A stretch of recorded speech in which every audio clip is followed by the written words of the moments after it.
Welcome back. તો અમદાવાદમાં flight દુર્ઘટનામાં ભૂમિ ચૌહાણનો ચમત્કારિક રીતે બચાવ થયો છે. ભૂમિ ચૌહાણ 10 મિનિટ માટે પ્લેન ચૂકી જતા તેમની જિંદગી બચી ગઈ. ભૂમિ ચૌહાણ અમદાવાદના ટ્રાફિકને કારણે મોડા પહોંચ્યા. થોડી મિનિટો માટે જ અમદાવાદ લંડન ફ્લાઇટ ચૂકી ભૂમિ ચૌહાણ અને તેની જિંદગી બચી ગઈ છે. અમદાવાદથી એર ઇન્ડિયાની ફ્લાઇટ AI-171 થી લંડન જવાના હતા અને માત્ર 10 મિનિટ મોડા પહોંચતા ભૂમિ ચૌહાણ ફ્લાઇટમાં ન બેસી શકી. ભૂમિ એરપોર્ટના એક્ઝિટ ગેટ પર પહોંચી ત્યારે પ્લેન ક્રેશની ખબર પડી.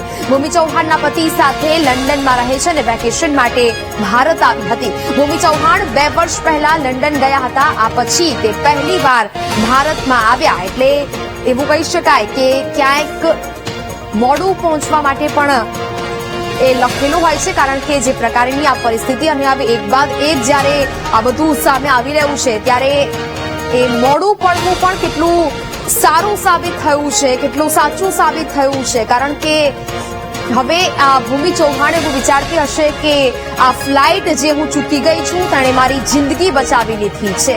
કારણ કે આવા ચમત્કારિક બચાવ ખૂબ જ ઓછા જોવા મળે છે. માત્ર એ 10 મિનિટ અને આ 10 મિનિટે આ ભૂમિ ચૌહાણની જિંદગી બચાવી લીધી છે. ભૂમિ એરપોર્ટના એક્ઝિટ ગેટ પર પહોંચી ત્યારે તેને એ ખબર પડી કે આ પ્લેન ક્રેશ થઈ ગયું છે, જેમાં તે બેસવાની હતી, જેનો પણ તે એક ભાગ હતી, જેમાં તે બેસીને લંડન જવાની હતી. પરંતુ માત્ર 10 મિનિટ અમદાવાદનું એ ટ્રાફિક અને તેને કારણે આ ભૂમિ ચૌહાણ ટ્રાફિકમાં અટવાઈ પડી અને તેની ફ્લાઇટ તે મિસ કરી ચૂકી હતી. અને હવે તે ભગવાનનો ખૂબ ખૂબ ધન્યવાદ કરતી હશે કે આ 10 મિનિટ મોડી પહોંચવાને કારણે તેની જિંદગી બચી ગઈ છે. માત્ર 10 મિનિટ મોડા પહોંચતા ભૂમિ ચૌહાણ ફ્લાઇટમાં ન બેસી શકી. જો ભૂમિએ સમયસર તેની ફ્લાઇટ પકડી લીધી હોત તો કદાચ એક પરિસ્થિતિ છે તે આજે આ પ્રકારની ન હોત.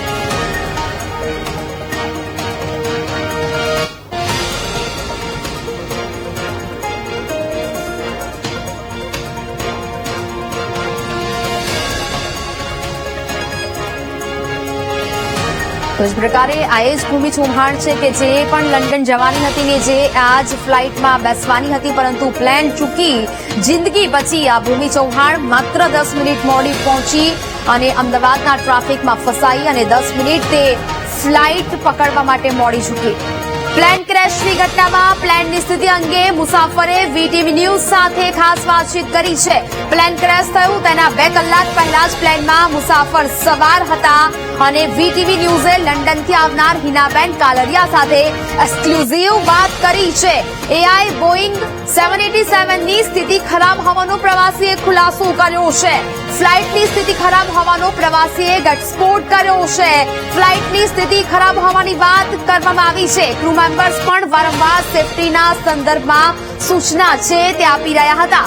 એસી પણ સરખું કામ ન કરતું હોવાનો આ પ્રવાસીએ દાવો કર્યો છે અને હાલ વાતચીત છે તે કરવામાં આવી રહી છે. લંડનથી પરત આવેલી ફ્લાઇટ માત્ર 2 કલાકમાં જ ફરી ઉડાન ભરી હતી. પ્લેન ક્રેશની ઘટનામાં પ્લેનની સ્થિતિ અંગે મુસાફરે વીટીવી ન્યૂઝ સાથે ખાસ વાતચીત કરી છે. એટલે કે અનેક વિડીયો છે તે સોશિયલ મીડિયા પર વાયરલ થઈ રહ્યા છે કે લંડન માટે આ ફ્લાઇટ છે તે રવાના થવાની હતી, તે પ્લેનમાં કંઈક ગડબડ છે અને તેને જ કારણે આ દુર્ઘટના છે તે ઘટી હોવાની વાત. AI બોઈંગ 787 ની સ્થિતિ ખરાબ હોવાનો ખુલાસો આ યાત્રિકો છે તે કરી રહ્યા છે.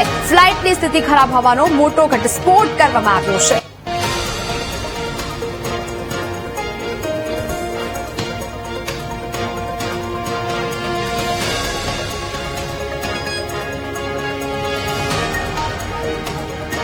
ઓકે, તો હિનાબેન કાલરિયા આપણી સાથે જોડાયા છે. હિનાબેન, પ્લેનમાં કેવા પ્રકારની સ્થિતિ હતી? કારણ કે ખૂબ મોટી અહીંયા કરુણાંતિકા સર્જાઈ છે, આટલા લોકોના મોત થયા અને હવે એ પ્રકારની સ્થિતિ સામે આવી રહી છે આ પ્લેનની કે જેમાં કોઈ ખામી હોવાની વાત હવે સામે આવી રહી છે. એક બાદ પરિસ્થિતિ શું છે તે જાણવા માંગીશું હાલ.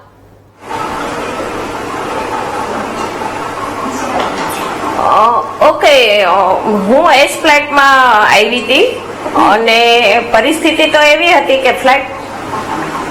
હેલો, હા, આપનો અવાજ આવી રહ્યો છે હિનાબેન, અવાજ આવી રહ્યો છે. હેલો હિનાબેન, અવાજ આવી રહ્યો છે આપનો. ઓકે, ફ્લાઇટ અહીંયા સુધી તો ઓકે, ફ્લાઇટ અમદાવાદ સુધી તો કન્ટિન્યુ કાંઈ પ્રોબ્લેમ નહોતો આવ્યો, પણ એના ડિસ્પ્લે એમનું એસી એ થોડુંક ખરાબ હતું, બાકી તો કોઈ પ્રોબ્લેમ નહોતો ફ્લાઇટમાં. અને ફ્લાઇટ કદાચ કાંઈ બીજો પ્રોબ્લેમ હોય ઇસ્યુ તો ખબર નથી આપને તો, પણ હું અહીંયા સલામત પહોંચી ગઈ છું ઈશ્વરની કૃપાથી.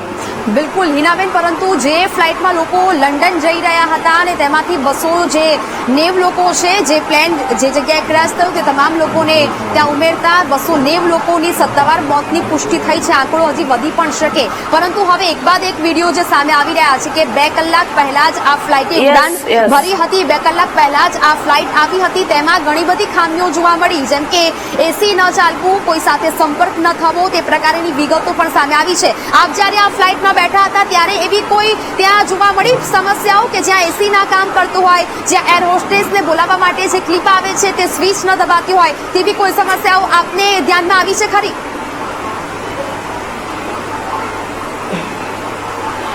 મતલબ એક એસી નું ધ્યાનમાં આવ્યું છે, અને એક એમના એલઈડી હતા એ બધા ખરાબ હતા. એ તો જો કે અમે અહીંયા પહોંચ્યા ને ત્યાં સુધી એલઈડી બંધ જ હતા. અમને ટચ કરવાની ના પાડી હતી કે ભાઈ એમાં એ ચાલતા નથી એટલે તમે એને ટચ ન કરતા એમ.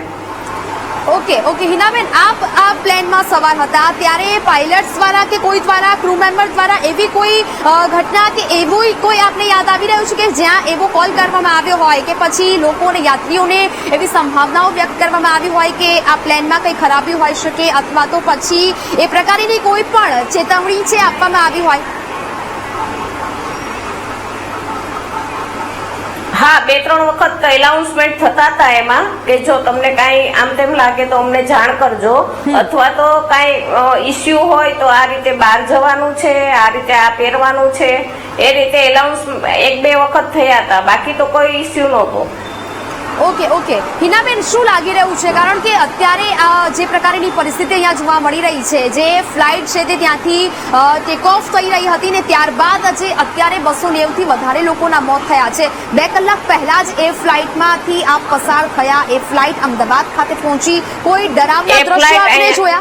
કોઈ ડરાવના દ્રશ્યો, એ ડર આપનામાં જોવા મળ્યો હતો જ્યારે એ પ્લેનમાં તમે સવાર હતા? કારણ કે સોશિયલ મીડિયા પર અનેક વિડીયો વાયરલ થઈ રહ્યા છે કે આ પ્લેનમાં કંઈક તો ખામી હતી, કારણ કે જે અમે પણ એ ન્યૂઝ છે તે જોયા છે કે આ પ્લેન છે જે ઉડાન ભરી રહ્યું હતું તેમાં અગાઉથી જ ખામીઓ છે તે સર્જાયેલી જોવા મળી હતી. હિનાબેન,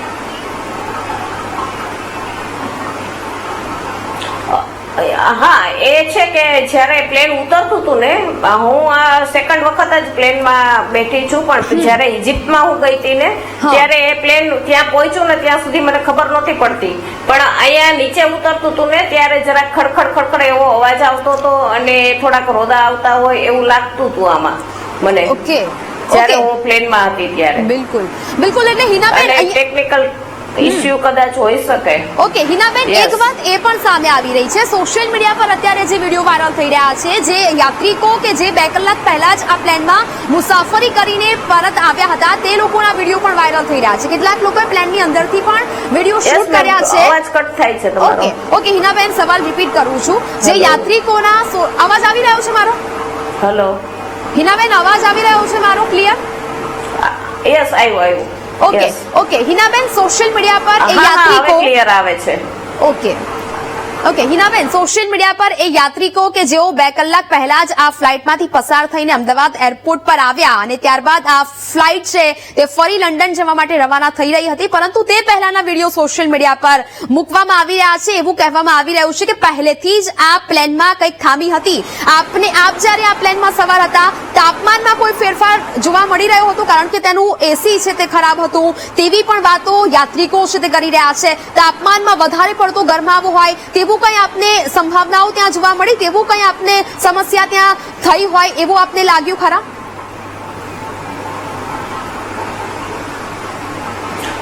જ્યારે પ્લેન ઉપર હતું ને ત્યારે તો એવી કોઈ સમસ્યા નહોતી, પણ જ્યારે નીચે આવતું હતું ને ત્યારે એસી બંધ થઈ ગયું હતું અને તાપમાન થોડુંક વધારે હતું. ઓકે, તાપમાન કમ્પ્લેન કરવાની ટ્રાય કરી હતી આપે? કારણ કે જ્યારે પણ આવી કોઈ સમસ્યા કોઈ પણ યાત્રિકને પ્લેનમાં થતી હોય છે તો તરત જ તેઓ સંપર્ક કરતા હોય છે એર હોસ્ટેસનો અથવા તો જે ક્રૂ મેમ્બર્સ હોય છે તેમનો. આપે સંપર્ક કરવાનો પ્રયત્ન અથવા તો આપની આજુબાજુ અથવા તો આપની જ ફ્લાઇટમાં સવાર જે યાત્રિકો હોય આવી કોઈ કમ્પ્લેન કરી હોય એવું આપના ધ્યાનમાં કંઈ આવી રહ્યું છે? નહીં, કમ્પ્લેન તો કોઈ જ નહોતી કરી, કારણ કે નીચે ઉતરા પછી બધાને નીચે ઉતરવાનું હતું, તો ગરમીનો માહોલ તો હતો જ ત્યારે, એટલે કોઈ એ કમ્પ્લેન નહોતી કરી, પણ ગરમી થતી હતી ત્યારે નીચે ઉતરા ત્યારે. ઓકે હિનાબેન, આ જ પ્લેન તૂટ્યું એ તમને કેવી રીતે ખબર પડી? કારણ કે જે પ્લેનમાં તમે સવાર હતા ને ત્યારબાદ આ દુર્ઘટના ઘટી, આપને કેવી રીતે ખબર પડી કે આ એ જ પ્લેન છે જે ક્રેશ થયું છે? યસ, મને ત્યાંથી લંડન થી જ મને જે મૂકવા આવ્યા હતા ને, મારા દીકરો અને મારા દીકરીના નણંદ નણદોયા, એ લોકોએ જ મને ફોન કર્યો કે તમે સલામત પહોંચી ગયા છો ને, જે તમે આવ્યા છો ને એ જ આ પ્લેન છે. ઓકે, એટલે હું લગભગ સિવિલ ની આજુબાજુ જ અમદાવાદ સિવિલ પાસે જ પહોંચી ને ત્યારે મને રિપોર્ટ મળ્યા. હું બહાર નીકળી એરપોર્ટ થી અને સિવિલ પાસે પહોંચી ને ત્યાં જ મને આ રિપોર્ટ મળ્યા હતા. અચ્છા હિનાબેન, તમે જ્યારે આ વાત જાણી હશે, તમે જ્યારે આ પ્લેન ક્રેશની દુર્ઘટના અહીંયા અમદાવાદના મેઘાણીનગર વિસ્તારમાં ઘટી અને જે પ્લેનમાં તમે થોડા સમય પહેલા સવાર હતા, આ વાત જાણીને આપની એ વખતની મનોસ્થિતિ શું હશે? યસ,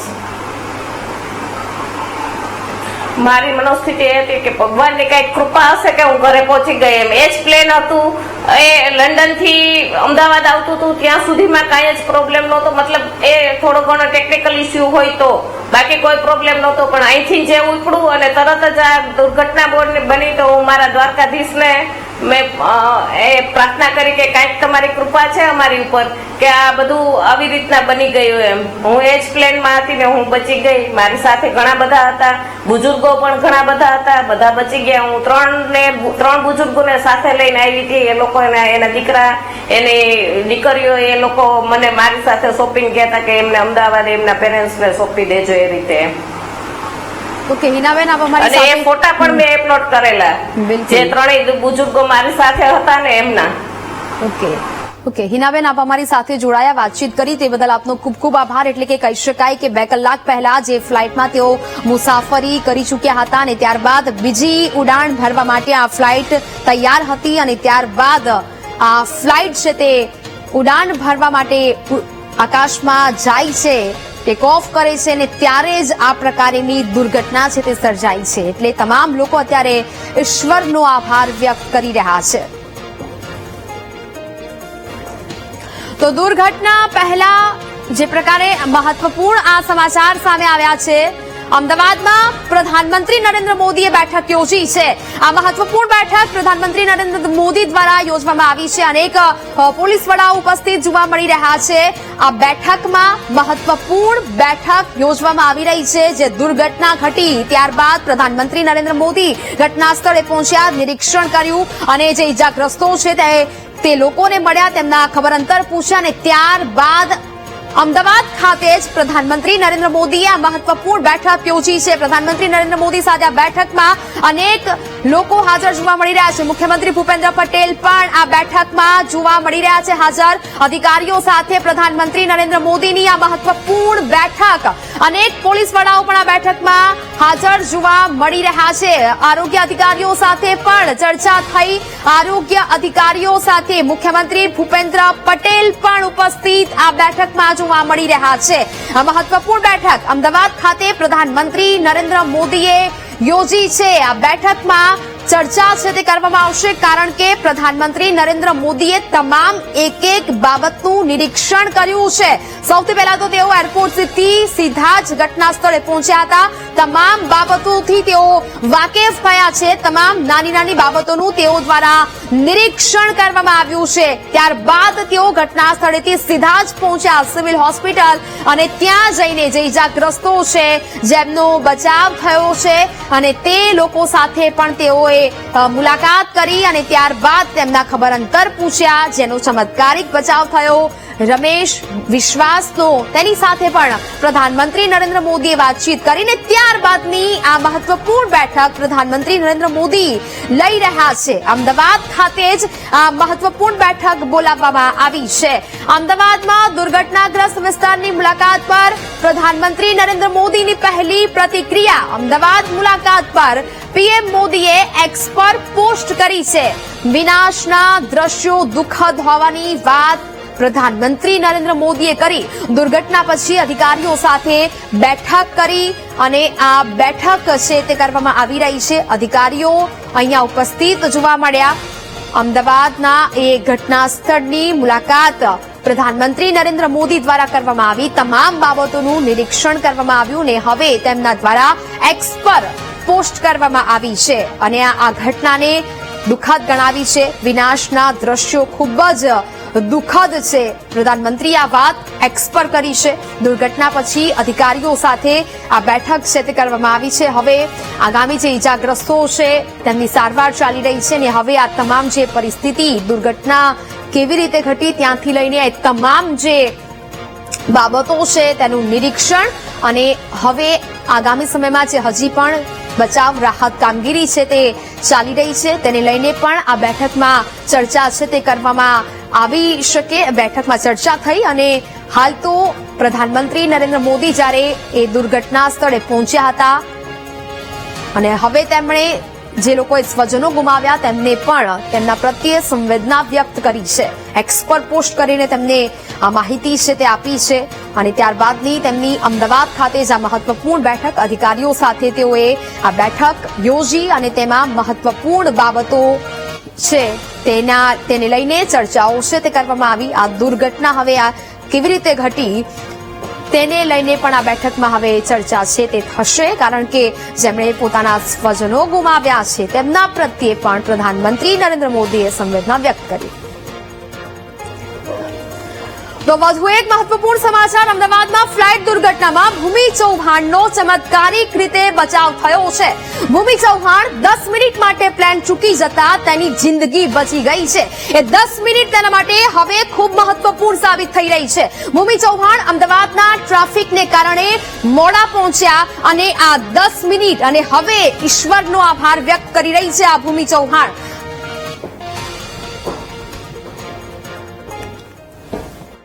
जब हम लोग एयरपोर्ट के लिए निकले थे और 12:10 का उसका बोर्डिंग का टाइम था. 10 मिनट हम ट्रैफिक की वजह से लेट पहुंचे और फिर उधर भी रिक्वेस्ट किया. फिर भी इन लोगों ने ऐसा बोला कि अभी लिस्टिंग हो चुका है, अभी आपकी वजह से और 15-20 मिनट फ्लाइट लेट होगी. इसके लिए हम लोग फिर वहाँ से निकल गए और हमको तो मालूम ही नहीं था. लेकिन जब एयरपोर्ट से बाहर निकले तभी ऐसा मैसेज आया परिवार का और न्यूज में कि प्लेन क्रैश हो गया है. तो पहले माता जी का शुक्रिया करते हैं कि तुम बच गई. शुक्रिया मानते हैं माता जी का कि उन्होंने हमें बचा लिया, बेटी को बचा लिया. छोटा बच्चा भी साथ में मेरा है. अच्छा, कितने लोग बोर्डिंग थे उन दो प्लेन में? एक ही वो था, लेकिन बच्चा मेरे पास छोड़ के गई थी. वो छोटा बच्चा छोड़ के गई थी. वो आज बच्चे की वजह से उसकी माँ बच गई है और इनकी माता जी की कृपा है कि वो सही सलामत है हमारे साथ. और कल एक्चुअली मैं वापस लंदन जा रही थी और मेरी फ्लाइट का टाइम था 1:10 का. तो हमें पहुंचते थोड़ा 12:20 हो चुकी थी और 12:10 को एयर इंडिया वालों ने चेक इन और सब कुछ करना बंद कर दिया था. मैं वहाँ पे चेक इन के गेट पे पहुंचने के बाद मैंने उनसे रिक्वेस्ट भी किया कि अभी 10 मिनट ही थोड़ा लेट हुआ है तो मुझे जाने दो. जो भी इमिग्रेशन और वो होगा मैं फटाफट से सब क्लियर कर दूंगी. लेकिन उन्होंने और वो उनकी सीनियर स्टाफ भी आए थे, उन सबसे मैंने रिक्वेस्ट की. लेकिन वो तीनों जन ने मुझे वापस ही भेज दिया कि नहीं मैडम अभी 10 मिनट की आपकी लेट की वजह से हम लोग को और 15 मिनट लेट हो सकता है. तो फिर इसलिए मुझे रिटर्न होना पड़ा था. लेट होने का रीजन तो यही था कि अहमदाबाद का थोड़ा ट्रैफिक हम लोग ये सिटी एरिया में थोड़ा एंटर हो चुके थे तो उस वजह से थोड़ा हमको लेट हुआ था. जब पता चला तब हम ऑलमोस्ट एयरपोर्ट से तो घर के लिए निकल चुके थे और हम लोग गाड़ी में ही थे और तभी हमने न्यूज देखा कि ऐसा प्लेन क्रैश हुआ है. और at the time I was feeling totally num and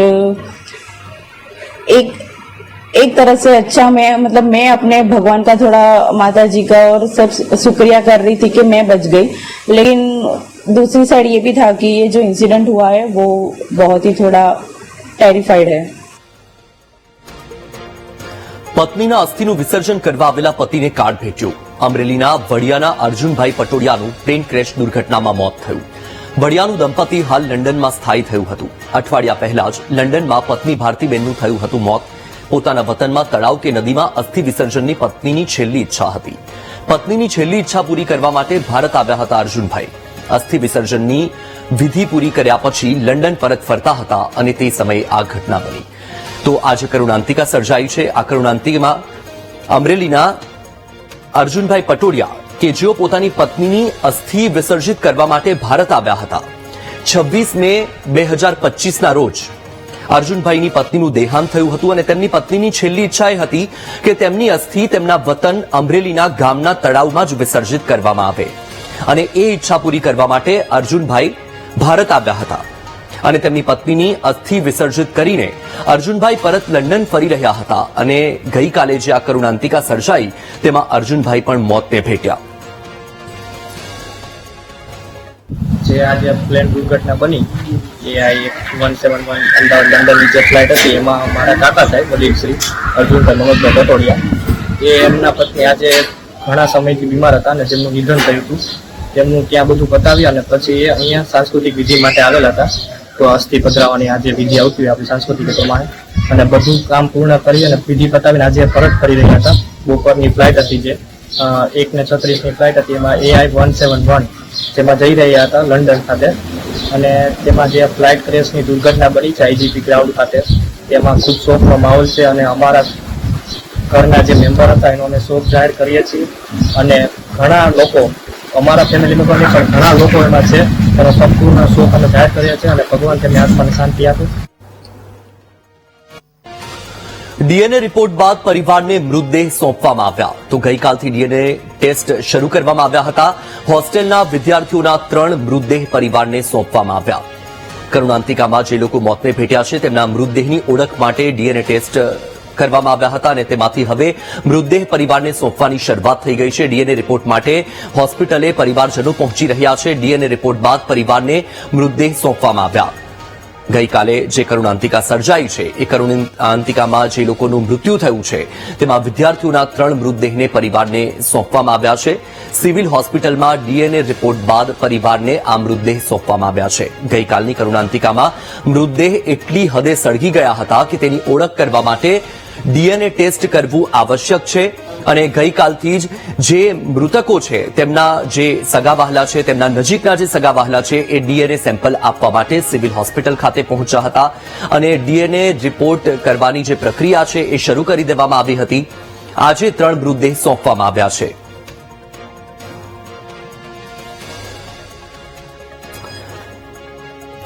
તો ડીએનએ રિપોર્ટ બાદ પરિવારને મૃતદેહ સોંપવાની પ્રક્રિયા શરૂ કરી દેવામાં આવી છે અને હજુ પણ જેમ જેમ મૃતદેહની ઓળખ થઈ રહી છે તેમ તેમ એ મૃતદેહ છે એ તેમના પરિવારજનોને સોંપવાની તજવીજ હાથ ધરવામાં આવશે. આજે કરુણાંતિકા સર્જાઈ છે તેમાં મૃત્યુઆંક 265ને પાર નીકળી ગયો છે. તમામ લોકોની ઓળખ કરવા માટે ડીએનએ ટેસ્ટ કરવામાં આવી રહ્યા છે અને ડીએનએ રિપોર્ટના આધારે તેમની ઓળખ કરવામાં આવશે કે આ જે મૃતદેહ છે એ કોનો મૃતદેહ છે. કારણ કે આજે કરુણાંતિકા સર્જાઈ છે તેમાં મૃતદેહની સ્થિતિ એટલી હદે ખરાબ થઈ ગઈ હતી કે તેની સરળ રીતે ઓળખ થઈ શકે તેવી સ્થિતિ ન હતી. આપણી સાથે જેનેટિક્સ એક્સપર્ટ ડોક્ટર હર્ષ શેઠ જોડાયા છે. તેમની સાથે ડીએનએની આખી પ્રક્રિયા સમજીશું. હર્ષભાઈ, સ્વાગત છે આપનું વીટીવી ન્યૂઝમાં. હર્ષભાઈ, સૌથી પહેલા તો તમે ટૂંકમાં એ સમજાવો કે ડીએનએ ટેસ્ટની આખી પ્રક્રિયા શું છે. નમસ્કાર. સૌથી પહેલા તો જે અકસ્માતમાં જે પીડિતો છે એમના પરિવારજનો છે એમને મારી સંવેદનાઓ. આપણે જે ડીએનએ ટેસ્ટની વાત કરીએ છીએ તો બહુ સરળ એની અંદર રીત હોય છે જેની અંદર જે શવ હોય એનામાંથી ડીએનએ કાઢવામાં આવે. આપણા સેલની આપણા જેટલા શરીરમાં સેલ્સ છે એ બધાની અંદર ડીએનએ કે ગુજરાતીમાં આપણે એને રંગસૂત્ર કહીએ છીએ એ આપણે લઈએ છીએ. 300 કરોડ અક્ષરોનું બન્યું હોય છે. આપણા શરીરની એક પ્રકારની કુંડલી છે. એ અક્ષરોને વાંચવાની પ્રક્રિયા એ ડીએનએ ટેસ્ટિંગ કહેવાય છે. ને ખાસ કરીને જ્યારે આવા શવને એમના પરિવારજનો સાથે મેચ કરવાની વારી આવે તો 9 થી 16 એવા ભાગ હોય છે જેને ઇંગ્લિશમાં STR કે શોર્ટ ટેન્ડમ રિપીટ્સ કહેવાય છે. આપણા જેવી રીતે આંગળીઓની ફિંગરપ્રિન્ટ હોય એવી રીતે આપણા જનિત તત્વોની એ ફિંગરપ્રિન્ટ છે ને એવી જ રીતે આપણે એ 9 થી 16 અલગ અલગ ભાગલાઓને આપણે વાંચીએ છીએ અને કમ્પેર કરીએ છીએ બધા પરિવારજનો સાથે. તો આને આ ડીએનએ ટેસ્ટિંગ કહેવાય છે. અચ્છા, તો જેવી રીતે આપણું બ્લડ ગ્રુપ હોય એમાં બ્લડ ગ્રુપ આપણું A, B positive, A positive, B positive એવી રીતના વર્ગીકરણ કરવામાં આવ્યું હોય તો ડીએનએમાં એવું કોઈ વર્ગીકરણ હોય?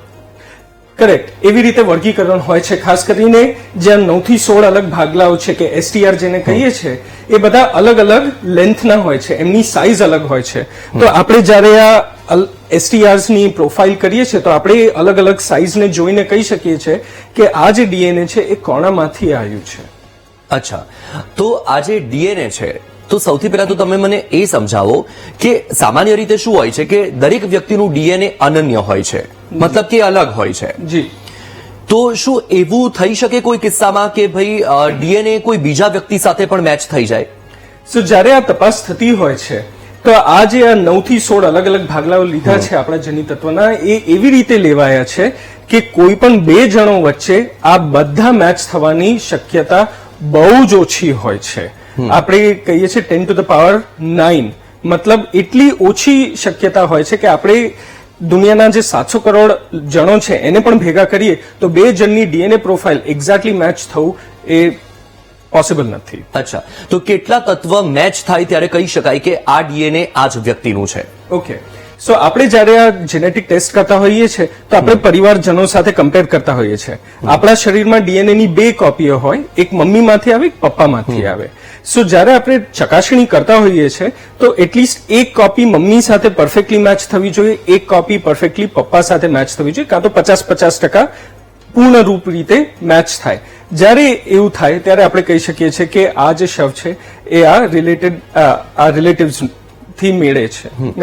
ડીએનએ ટેસ્ટ મેચ કરવા માટે, ડીએનએ મેચ કરવા માટે શરીરના કયા કયા તત્વોનો ઉપયોગ કરી શકાય? ઓકે, સૌથી સરળ હોય છે એ છે આપણું લોહી, પછી હોય છે આપણી સ્કિન, આપણું સલાઈવા, થૂક જેને કહીએ છીએ, આપણા વાળના ટોક હોય છે એ, અને ઘણા કેસીસની અંદર જે આપણા હાડકાની વચ્ચેનું જગ્યા હોય છે જેને જેમાંથી લાલ રક્તકણો બનતા હોય છે, આપણે એને પણ લઈ શકીએ છીએ.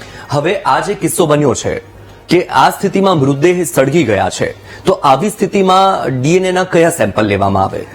આવી જ્યારે અકસ્માત થતી હોય છે તો ખાસ કરીને હાડકાના વચ્ચેનું સેમ્પલ સૌથી સારું કહેવાય છે, કારણ કે સૌથી સ્ટેબલ હોય છે, એની અંદર જનિતત્વ બહુ જલ્દી તૂટી નથી જતું, ભાંગી નથી જતું, તો એ વાળા સેમ્પલ સૌથી સારા કહેવાતા હોય છે. જ્યારે ડીએનએ રિપોર્ટ કે ડીએનએ સેમ્પલ મેચ કરવામાં આવે છે અને ત્યારબાદ ડીએનએ રિપોર્ટ જાહેર કરવામાં આવે છે તો તે પહેલા કોઈ ક્રોસ વેરિફિકેશન થાય છે કે ભાઈ હા ચોક્કસ રીતે આ જે ડીએનએ છે એ આ વ્યક્તિ સાથે મેચ થયું છે? હા, સો જ્યારે પણ આ ડીએનએ પ્રોફાઇલ બનતી હોય છે તો જેટલા પણ ફેમિલી જણો આવ્યા છે આની અંદર, ઓલમોસ્ટ 400-500 લોકો હશે અંદાજપૂર્વક, તો એ બધા સાથે મેચ થાય અને મેચ કર્યા પછી જ આપણે કહી શકીએ છીએ કે હા આ પરિવારજન સાથે મેચ થાય છે. અચ્છા, ડીએનએ રિપોર્ટ આવવામાં સામાન્ય રીતે કેટલો સમય લાગે?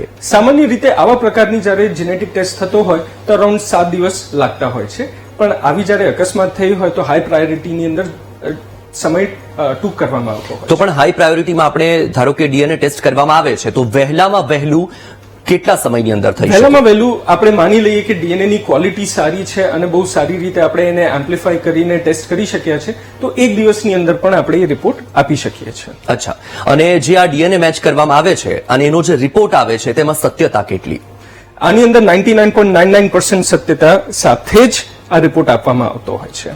અચ્છા, અને જ્યારે કોઈ પણ વ્યક્તિને એ ડીએનએ રિપોર્ટ આપવામાં આવ્યો છે અને જો કોઈ વ્યક્તિને શંકા છે કે ભાઈ આ રિપોર્ટ જે આપવામાં આવ્યો છે એ એમની સાથે મેચ થયો છે એ રીતનું જણાવવામાં આવ્યું છે, પણ એ મેચ હકીકતમાં છે કે નથી તેના માટેની તેના મગજમાં શંકા છે, તો એ શું કરી શકે? તો પછી પાછું આપણે એને રીટેસ્ટ કરી શકીએ છીએ. આપણે એ જ સેમ્પલને લઈને કે બાકી પરિવારજનોના સેમ્પલ લઈને આપણે પાછું રીટેસ્ટિંગ કરી શકીએ છીએ કે આ સાચે આ જનિતત્વ છે, આ આમનાથી જોડાયેલું છે કે નહીં. અચ્છા, તો ડીએનએ રિપોર્ટ જે આ કરવામાં આવી રહ્યા છે અત્યારે વર્તમાન સમયમાં, એમાં કેટલા લોકોની એક્સપર્ટની ટીમ હોય કે જે આ ડીએનએ રિપોર્ટ કરે છે, ડીએનએ ટેસ્ટ મેચ કરે છે, એટલે કે ડીએનએ સેમ્પલ લીધા છે ત્યારબાદથી રિપોર્ટ સુધીની પ્રક્રિયામાં એ જે ડીએનએ ના સેમ્પલ છે એને કેટલા તબક્કામાંથી પસાર થવું પડે છે? ઓકે, સૌથી પહેલો તબક્કો હોય છે કે એ જે સેમ્પલ લીધું છે એની ઉપર એક સ્પેશિયલ બારકોડ મૂકવામાં આવે કે આ શવ સાથે આ સેમ્પલ જોડાયેલું છે. એમાંથી જ્યારે આપણે ડીએનએ છૂટું પાડીએ છીએ તો બીજો એક કોડ આપવામાં આવે છે એ જાણવા માટે કે એ સાચે આ સેમ્પલમાંથી આવ્યું હતું ને આ સેમ્પલ આ શવ સાથે જોડાયું છે. પછી એનું એમ્પ્લિફિકેશન થાય, મીન્સ આ જે 9 થી 16 અલગ જગ્યાઓ છે એની લાખો કરોડો કોપીઓ બનાવવામાં આવે એક મશીનની અંદર, તો એના માટે પણ અલગ બારકોડ હોય અને એના પછી એ બીજા મશીનની અંદર જાય જેને ફ્રેગમેન્ટ લેન્થ એનાલાઇઝર, મતલબ આપણે જેવી રીતે વાત કરી કે આ 9 થી 16 અલગ જગ્યાઓ છે, એની સાઇઝ આપણને જોવાની હોય તો આ મશીને સાઇઝ જોવામાં મદદ કરતું હોય છે. તો દરેક દરમિયાન આપણે એને એક નંબર કે કોડ આપતા હોઈએ છીએ અને આપણે ટ્રેસ કરી શકીએ છીએ કે આ કોણા કોણા હાથોમાંથી ગયું છે. ડીએનએ ટેસ્ટ માટે જે સેમ્પલ લીધા છે એ કોઈ કિસ્સામાં બદલાવાની શક્યતા ખરી? આની અંદર બદલાવાની શક્યતા બહુ ઓછી હોય છે, કારણ કે આપણે જ્યારે પણ આ રન કરતા હોઈએ છીએ તો આપણે અલગ અલગ પ્રકારના કંટ્રોલ્સ કે ક્વોલિટી કંટ્રોલ્સ મૂકતા હોઈએ છીએ એ જાણવા માટે કે આપણા કોઈ કેમિકલ કે રિએજન્ટની અંદર કોઈ કન્ટામિનેશન આવી ગયું હોય કે જે આ માણસ રન કરે છે સેમ્પલ એનું કન્ટામિનેશન આવી ગયું હોય, તે બધા અલગ અલગ પ્રકારના ક્વોલિટી કંટ્રોલ ચલાવવામાં આવતા હોય છે. અચ્છા, તમે 9 થી 16 અંકનો વારંવાર ઉલ્લેખ કર્યો છે, તો શું તમે વિસ્તૃતમાં સમજાવી શકશો? જી સર, આ જે અલગ અલગ જગ્યાઓ છે એસટીઆર્સ છે, ઓછામાં ઓછું 9 ની શ્રૃંખલાઓ વપરાતી હોય છે. ઘણા કેસીસમાં 16 શ્રૃંખલાઓ પણ વપરાતી હોય છે. શું હોય છે આ એસટીઆર છે? આ અલગ અલગ ડીએનએ ના ભાગ છે. સો 9 અલગ ભાગને 9 એસટીઆર કહેવાય. 16 મીન્સ 16 એસટીઆર છે. ઘણા કેસીસની અંદર 22 એસટીઆર પણ વપરાવામાં આવતા હોય છે, પણ જનરલી આવી જ્યારે હાઈ સ્પીડની અંદર કરવાનું હોય તો 9 થી 16 એસટીઆર્સ ની અંદર પણ આપણું કામ થઈ જતું હોય છે. જી બિલકુલથી હર્ષભાઈ, તમે ડીએનએ ટેસ્ટની જે આખી પ્રક્રિયા છે ખૂબ જ સરસ રીતે સમજાવી. વીટીવી ન્યૂઝ સાથે જોડાવા બદલ આપનો ખૂબ ખૂબ આભાર. ધન્યવાદ.